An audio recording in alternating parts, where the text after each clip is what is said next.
बताएंगे अब की बार आप क्या लेकर के आए समाज के लिए? विश्वास और समिति समाज के लिए फीस माफी का मुद्दा लेके आई है।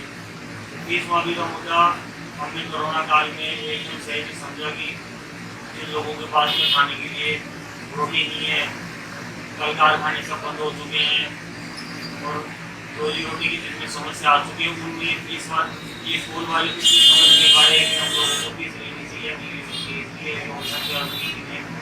ये मुद्दा उठाना है कि जिन मध्यम वर्गीय परिवार के सामने रोजी रोटी की समस्या आ चुकी है और उनके खाने के काले पड़ चुके हैं, काम धंधे बंद हो चुके हैं, दुकानें बंद हो चुकी है, जिनके रिक्शे वाले हैं और सब बंद हो चुके हैं।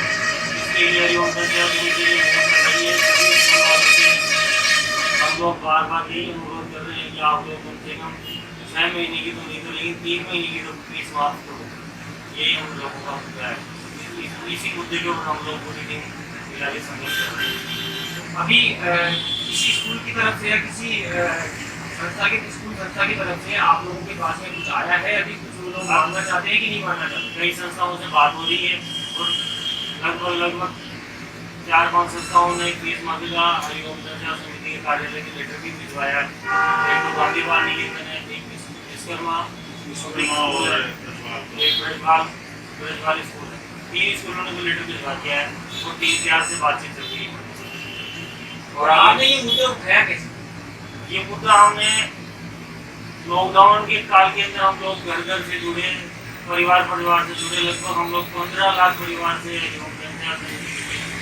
और हम लोगों ने उनके घर में जाके लेकर खाने के लिए उनके पास पैसे नहीं है, सामान नहीं है, उनके लिए ऊपर डायरेक्ट लाइन में लग के खाना खा रहे हैं, लोग फीस कहाँ से चुकाएंगे।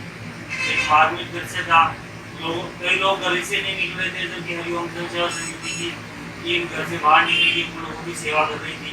तो हर एक कार्यकर्ता की मन में यही था कि उनकी हम लोग कैसे सेवा करेंगे। लॉकडाउन काल के अंदर हम लोगों ने उनको पूरी टीम के साथ खाने की व्यवस्था करवाई और अब हम लोग ये समझ रहे हैं कि फीस माफ तो होनी चाहिए थी। लोगों के पास में रोजी रोटी की समस्या है और दूसरी समस्या मेन समस्या आ गई है, उनके बच्चे कैसे पढ़ेंगे अगर वो फीस स्कूल वाले माफ नहीं करेंगे तो मध्यम वर्गीय परिवार फीस नहीं दे पाएगा उनके बच्चे पढ़ नहीं पाएंगे। मेरे समाज के अंदर एक 3-4 स्कूलों ने बहुत बढ़िया। हमसे जुड़े रहने के लिए हमारे YouTube चैनल को सब्सक्राइब करें और नई वीडियो की नोटिफिकेशन के लिए बेल आइकॉन को दबाएं।